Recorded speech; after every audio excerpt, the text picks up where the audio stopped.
अभिनंदन की क्या बात करते हैं। मुझे याद है शाह महमूद कुरैशी साहब उस मीटिंग में थे जिसमें प्राइम मिनिस्टर साहब ने आने से इनकार कर दिया और चीफ ऑफ आर्मी स्टाफ तशरीफ लाए। पैर कांप रहे थे, पसीने माथे पे थे और हमसे शाह महमूद साहब ने कहा, फॉरेन मिनिस्टर साहब ने, कि खुदा का वास्ता है अब इसको वापस जाने दें क्योंकि 9 बजे रात को हिंदुस्तान पाकिस्तान पे अटैक कर रहा है। ये डर अच्छा है। देश के दुश्मनों में ऐसा ही डर होना चाहिए। डर से कांपते बाजवा के पैर और माथे से चूता पसीना, ये हालात बता रहे हैं कि कायर पाकिस्तान भले ही कितनी भी गीदड़ भभकियां दे दे, लेकिन भारत की सेना का नाम सुनते ही उसकी पैंट गीली होने लगती है। पाकिस्तान की संसद में एक सांसद का यह कबूलनामा नरेंद्र मोदी की उस ताकत का मुजाहिरा है जिसके आगे दुश्मन हांफने लगते हैं।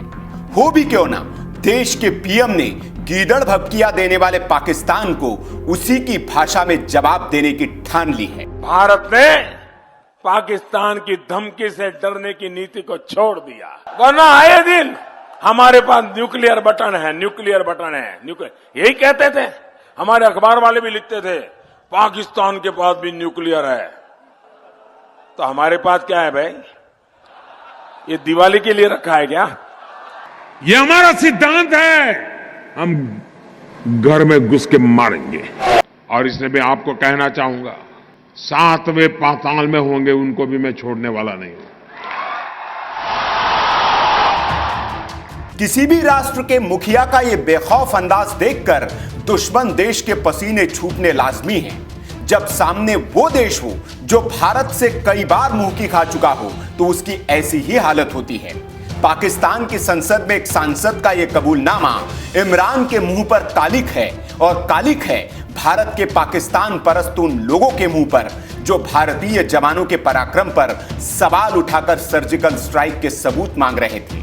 अब पाकिस्तानी सांसद का यह कबूलनामा बीजेपी के लिए कांग्रेस की मौज लेने का एक साधन बन गया है और संबित पात्रा इस काम में जुट चुके हैं। संबित पात्रा ने ट्वीट कर पूछ लिया है कि आप सर्जिकल स्ट्राइक पर सवाल उठा रहे थे ना, जरा देख लीजिए मोदी जी का खौफ क्या है। सवाल राहुल गांधी से है।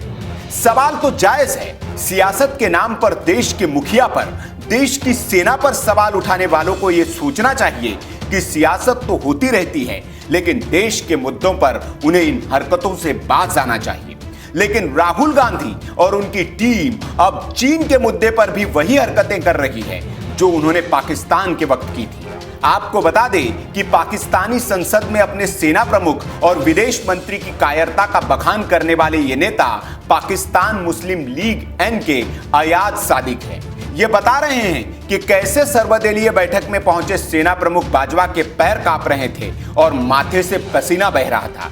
विदेश मंत्री शाह के होश उड़े थे और उन्होंने कहा था कि भारतीय विंग कमांडर वर्धमान को तुरंत रिहा करना पड़ेगा, वरना भारत पाकिस्तान पर रात 9 बजे हमला कर देगा। और अभिनंदन की क्या बात करते हैं। मुझे याद है शाह महमूद कुरैशी साहब उस मीटिंग में थे जिसमें प्राइम मिनिस्टर साहब ने आने से इनकार कर दिया और चीफ ऑफ आर्मी स्टाफ तशरीफ लाए।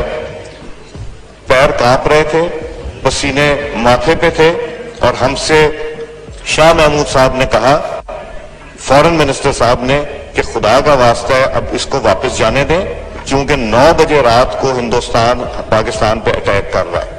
आपको बता दें कि फरवरी 2019 में पाकिस्तान ने भारतीय वायुसेना के pilot wing commander Abhinandan Varthaman को बंधक बना लिया था।